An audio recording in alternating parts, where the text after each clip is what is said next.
Hello everybody and welcome to Written in Blood. My name is John. Today I'm going to be doing a review of John Quick's The Corruption of Alston House.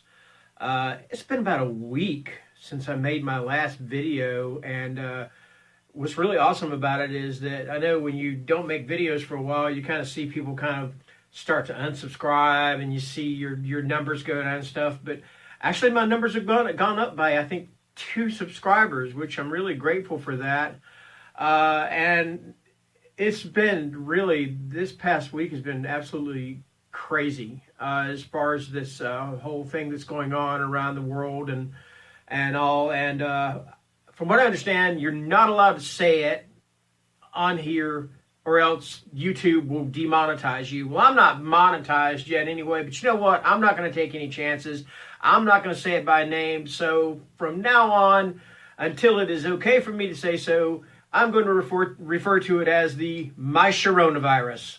That's the name of it. All right. So yes, I hope everybody is staying safe. Hope you're not infected by the coronavirus, and you're taking the proper precautions. All right. So that's my public service announcement right there. So let's get on with the book, The Corruption of Alston House by John Quick. I had the synopsis of it because I had to print it out because I did my TBR. It was one of the books I've got on my TBR. I don't know what I did with the synopsis, but basically what this book is about is a woman who moves from South Carolina to Tennessee. She's getting away from a bad marriage. She's trying to start her life over, start a career as an artist. And she's dealing also with the death of her son, the murder of her son. I don't want to go too far into spoiler territory. Anyway, she buys this house in Tennessee, Alston House, of course, and things start to happen where she realizes that the house is haunted. Now, looking at the title, you're thinking, well, okay, it's a haunted house story. Yes, all right, it is. That's exactly what it is. So why not call it The Haunting of Alston House? The reason being for that is because it's not your typical haunting. I don't want to go too far into spoiler territory. In fact, I don't want to spoil the book at all, but basically the entity, the person now deceased, of course, that is haunting the house, the things they did while they were alive, the things they did in the house while they were alive are very disturbing. And when you do read about what they did, you're going to be like me. You're going to really be hoping that this spirit is, you hope this spirit, if you believe in hell or you don't believe in hell, you hope there's somewhere being just punished. You hope the devil is using he's just doing all kinds of bad things to this person because of what they did in this house when they were alive were just absolutely just disturbing and horrific. The book's not super gory or anything like that. It's not. It's got a great atmosphere to it. And it kind of started off slow. I do have to give it that. It started off a little bit slow. So that's one little ding against it. But then once it started rolling, I really started to enjoy this book. The only other thing I'll say about it is that I felt like it used a lot of, like tropes that have been just used too many times in books.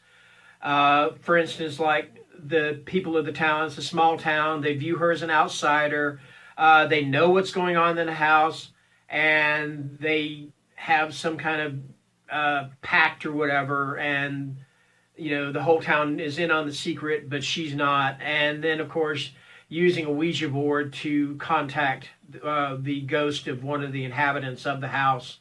And I'm not talking about contacting the evil spirit, but I'm talking about contacting one of his victims. Because, yes, that is what happened in the house. There were victims. There were people who died, but there were other things that this ghost, or when this ghost was human, what he was doing to these people.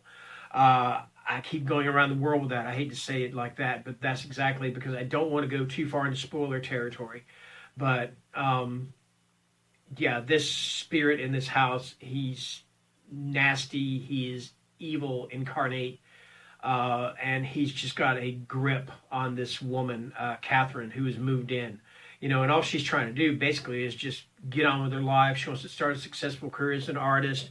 And, but things start happening. It's like she Goes to paint a painting, and it's supposed to be a really nice kind of, I don't know, cheerful painting. And then next thing you know, she wakes up, has no recollection of having finished it, and it's got a much darker tone to it. But really, these paintings that she's painting are kind of like leading her to clues about the things that went on with the house, and the fact that the house is haunted, and why it's haunted, and of course why it's not necessarily just haunted, it's corrupted. So just like the title says.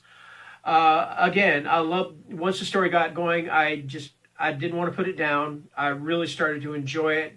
It did start off slow.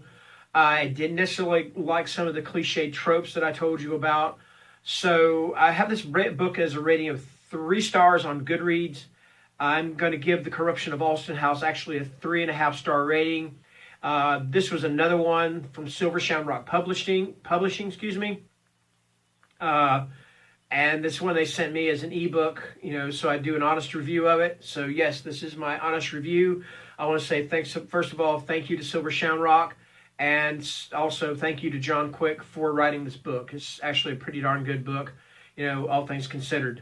So that's my rating, 3.5 stars for The Corruption of Alston House, and that's going to do it. And hopefully I won't take another week to do a video. And again, stay safe. Have a great day, and have a great weekend, hopefully, and see you later.